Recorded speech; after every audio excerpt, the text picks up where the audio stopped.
تو اس دعوت پر پوری دنیا کی زندگی کی فلاح و خیر اور سکون اور چین اور راحت اور دنیا کے لوگوں کی زندگی کو پورے عالم کے امن و امان اور سلامتی کا انحصار ہے اس پر کہ ہم لوگ اپنی دعوتی ذمہ داری ادا کریں۔ پھر یہ بھی بات ہے انسان کی کہ خود ہمیں بھی ایمان پر باقی رکھنا، اپنے آپ صحیح رہنے کے۔ دیکھیے ہم یہ دیکھتے ہیں آخرت میں حساب کا احساس، اور خصوصیت کوئی دیکھ رہا ہے۔ یہ تو موجودہ زمانے میں CCTV کیمروں کے سسٹم کی اور سیٹلائٹس کے سسٹم کی وجہ سے یہ بات خوب اچھی طرح سے واضح ہو گئی ہے کہ جن آفیسز میں اور جن کمپنیوں میں جو ہے وہ کیمروں کا نظام ہے اور لوگوں امپلائیز کو یہ اندازہ ہوتا ہے کہ ہم کسی کی نگاہوں میں ہیں اور کسی کی نگرانی میں ہیں اور کسی کی واچ میں ہیں، کیمروں کی نگاہوں میں ہیں، تو وہاں آدمی جو ہے وہ اس کا لحاظ کرتا ہے، پابندی کرتا ہے، اور وہاں قانون کی خلاف ورزی نہیں کرتا۔ تو اللہ کے یہاں حساب دینا ہے اور اللہ کی نگاہوں میں ہیں ہم، ہر وقت اللہ کی نگاہوں، اللہ کے حاضر ناظر ہیں، اللہ کے دیکھ رہے ہیں، یہ عقیدہ۔ تو اس عقیدے کی دعوت دینے کے لیے ہمیں خیر امت کا لقب دیا گیا ہے۔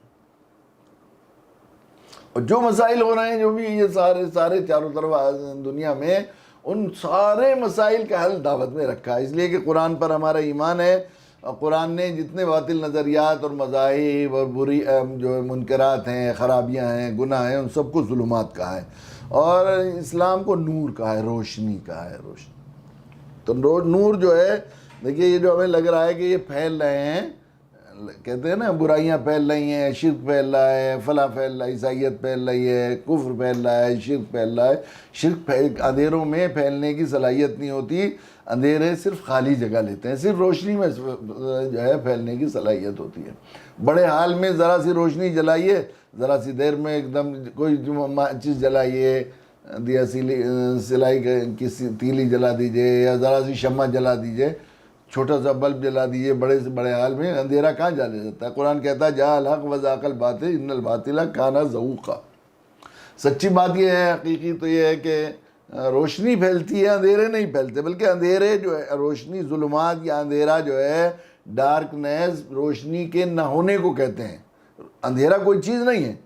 روشنی کی عدم وجود کو جو ہے وہ ڈارکنیس کہتے ہیں۔ اس سلسلے میں مثال سے یہ بات سمجھ میں آ سکتی ہے کہ کسی مسجد میں کسی جگہ پر جو ہے خادم کی یا مؤذن کی ذمہ داری ہوتی ہے کہ وہ مغرب کا وقت ہو جائے، اندھیرے ہو جائیں تو روشنی جلائیں، اور اس نے لائٹ آن نہیں کی تو نمازی آتے ہیں یا لوگ آتے ہیں اور آ کر اندھیرا دیکھتے ہیں، تو اسے جو ہے بیچارے کو جو روشنی جلانے کا ذمہ دار تھا، اس سے یہی کہتے ہیں کہ ملا جی اندھیرا کیوں کر رکھا ہے؟ اندھیرا کر نہیں رکھا، اس نے روشنی نہیں جلائی۔ تو یہ روشنیاں، یہ جو اندھیرے زیادہ دکھ رہے ہیں، ظلمات دکھ رہے ہیں، کفر و شرک پھیل رہا ہے اور یہ ہو رہا ہے، یہ سب چیزیں اصل میں یہ ہماری دعوت سے مجرمانہ غفلت کا نتیجہ ہے۔ ہم نے روشنی نہیں جلائی، انہوں نے اندھیرے پھیلائے نہیں، ہم نے روشنی جلائی نہیں، اصل بات یہ ہے۔ اور اس اندھیرے کا علاج اس کے علاوہ کچھ نہیں۔ یہ بات بھی بہت ہی وثوق کے ساتھ یہ بات کہی جا سکتی ہے کہ اگر ہمارا قرآن پر ایمان ہے اور ہم یہ سمجھ رہے ہیں کہ یہ سب اندھیرے ہیں اور ہمیں اندھیرے زیادہ دکھائی دے رہے ہیں، اندھیروں سے وحشت ہوتی ہے انسانی فطرت کو، یہ بات صحیح ہے کہ اندھیرے میں کچھ بھی ہو سکتا ہے، آدمی کو اندھیرے سے فطری طور پر انسان کو وحشت ہوتی ہے، تو وحشت ہونا یا اس کا جو ہے یہ عدم مناسبت ہونا یا ہیبت ہونا، یہ تو فطری بات ہے۔ لیکن جو ہے وہ اگر ہمیں اندھیرے لگ رہے ہیں اور ہم یہ چاہتے ہیں، یقیناً سنجیدہ ہیں ہم اس کے علاج کے سلسلے میں، تو اس کا علاج بھی اس کے علاوہ کچھ نہیں ہے کہ روشنی جلائی جائے اندھیرے کا۔ اندھیرے پھیلنے، ساری دنیا کے اسکالر، مفکرین، مذہبی پیشواؤں اور سیاسی رہنماؤں کو اکٹھا کر کے اگر ان سے پوچھا جائے کہ اندھیرا ہے بھئی، اندھیرے کا علاج بتائیے، تو اس کا کوئی اور ایک کے علاوہ دوسرا علاج نہیں۔ ہر بیماری کے سلسلے میں بہت سے علاج بتائے جا سکتے ہیں، دوسری بیماریوں کے سلسلے میں بہت سے علاج بتائے جا سکتے ہیں، الگ الگ پیتھیاں ہیں، دنیا میں بہت سی بیماریاں ہیں، ان کے علاج ہوتے ہیں، الگ الگ پیتھی والے، ایک پیتھی والے بھی الگ الگ ڈاکٹروں کی الگ الگ تجربات ہوتے ہیں اور الگ الگ رائے ہو سکتی ہیں، لیکن اس سلسلے میں تو ایک رائے کے علاوہ دوسری رائے ہو ہی نہیں سکتی۔ اگر 7.5 ارب لوگ ایک کھڑے ہو کر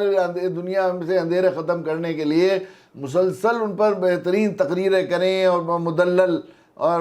بڑے بڑے دلائل اور لاجک انداز میں سمجھانے کی کوشش کریں، جذباتی انداز میں، محبت کے انداز میں، جوشیلے انداز میں اس کے خلاف تقریریں کریں، تو اندھیرا حبہ برابر کم ہو سکتا ہے۔ اندھیروں کی برائیاں بیان کریں، ساری دنیا کو اندھیروں سے ڈرائیں، اندھیرے ایسے ہوتے ہیں، خبردار اندھیروں میں نہیں آنا، سانپ کاٹ لے گا تو پتہ نہیں لگے گا، کوئی چھرا گھونپ دے گا تو پتہ نہیں لگے گا، وہ اندھیرے بہت خطرناک ہوتے ہیں، صبح کا اندھیرا زیادہ، رات کا اندھیرا اس طرح ہوتا ہے، اور دروازے بند کر کے جو کمرے کا اندھیرا ہوتا ہے اس طرح ہوتا ہے۔ اندھیروں کی قسمیں گنوائیں، اندھیروں کے خلاف سارے 7.5 ارب لوگ اسٹرائک کریں، احتجاج کریں، جلوس نکالیں، تو کیا اندھیرے جا سکتے ہیں؟ اندھیرے کوئی ایک علاج کے علاوہ کوئی اور علاج ہی نہیں ہے کہ روشنی چلائے۔ ساری دنیا میں کوئی بڑے سے بڑا اسکالر اس کے علاوہ کوئی جواب نہیں دے گا کہ اندھیرے کا علاج صرف یہ ہے کہ روشنی جلائیں۔ اگر ہمارا ایمان ہے کہ قرآن صحیح کہتا ہے کہ سارے منکرات اور سارے یہ باطل نظریات اور کفر و شرک اندھیرے ہیں، تو اس کا صرف ایک علاج ہے کہ اسلام کی روشنی جلائی جائے، یعنی اسلام کی اشاعت کی جائے، دعوت کا کام کیا جائے، یہی اس کا علاج ہے، صرف اس کے علاوہ کوئی علاج نہیں۔ اس لیے اللہ نے، چونکہ اس کے علاوہ کوئی علاج نہیں تھا، ہمارے اوپر فضل فرما کر، احسان فرما کر ہمیں روشنی جلانے والی امت بنائے۔ کنتم خیر امۃ اخرجت للناس تأمرون بالمعروف وتنہون عن المنکر۔